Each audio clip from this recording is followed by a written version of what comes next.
Chile's president has ordered a search for victims of the country's former dictatorship as the world marks the International Day of the Disappeared.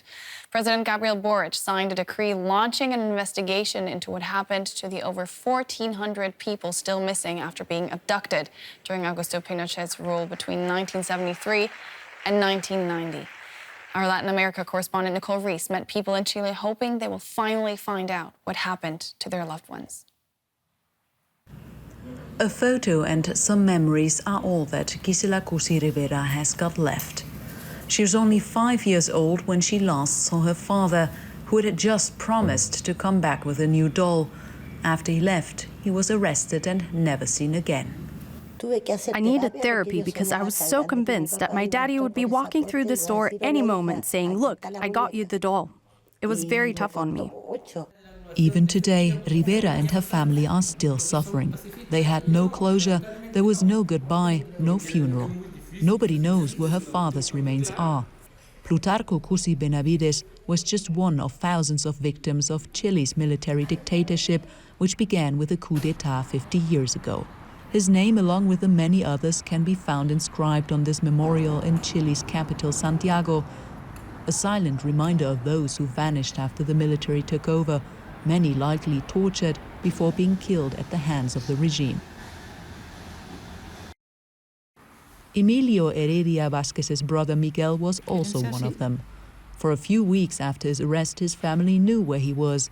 He was being tortured, but when Miguel identified his torturer as a captain from his time in the military service, all trace of him disappeared, and the family suddenly had uninvited guests come to their home. The military raided our house the same day and the following days as well. They tried to take away everything, any belongings that would hint at Miguel's existence, any type of documents, letters, they took everything.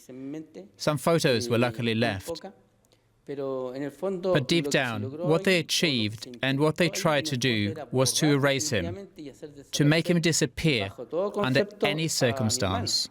Vázquez and Gisela Cusi Rivera are members of a support group formed by the mothers and wives of those arrested. In the past, they received no help from the authorities while looking for the loved ones, but the current government has now launched a national search plan. It is the first time that a Chilean government has backed search efforts. It is not only about finding the remains. This is much more complex. We want to find out about the circumstances in which those people were arrested and made to disappear. Chilean society at the moment doesn't have this information.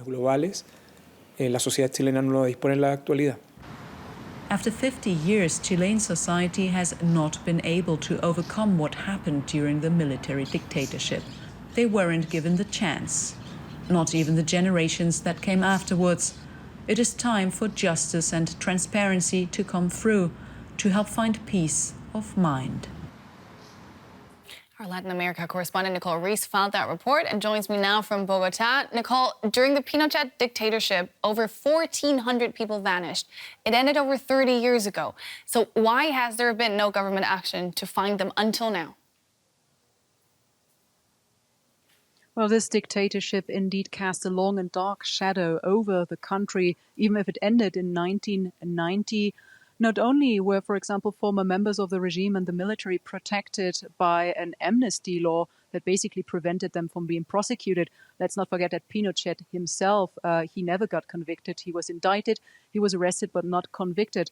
But also these former members of the regime or the military found their spot in society in the following governments. They found jobs in politics and also in the economic sectors, giving them a lot of power still. They maintained a certain amount of power, which made it very difficult for a strong opposition to come up. Let's also not forget that the years after dictatorship were also difficult in terms of there was obviously a culture of silence, a culture of covering each other's backs, and also of fear on the other side of people about speaking up. Those who were speaking up were deemed as crazy people for a certain amount of time. So it's a difficult transition to come out of a dictatorship. And we're only seeing some movement in the last 10 to 15 years where really perpetrators of the time are really also prosecuted. And this is also thanks to the pressure of the families, of lawyers, and also of human rights organizations that didn't leave this topic behind and just kept on pushing. Quite a task ahead, though. How does the government plan to go about it? The government is planning to centralize and also digitize the data that they have still there that was not destroyed. This is about case files and also forensic files. They want to check them all to get more details and have them in a centralized system. This is also about a financial boost for excavation efforts on potential burial sites. This whole process is set to be being sped up. But more importantly, this is also about the families who are now also tightly involved in this process, because they're not only the victims, they're also the ones who have been investigating for decades with their own resources, who have been protesting and condemning the atrocities that happened during this dictatorship. They're a central part of this national plan, and this is what it's all about. Yeah, and Nicole, we don't have much time, but I do want to ask you how important all of this process is for Chile to come to terms with its past. Well, this is one of the deepest wounds in the country. You can feel it in every part of society when you've lived in Chile. So this is crucial. It's crucial that there's transparency. It's crucial that there's a real process of really reconciliation in all the areas of society, so the country can really sort of move on. Because how can you move on from this, really? It's difficult. But the government has the duty to make up for what happened in the past and take the measures then. Nicole Rees, thank you so much for your reporting.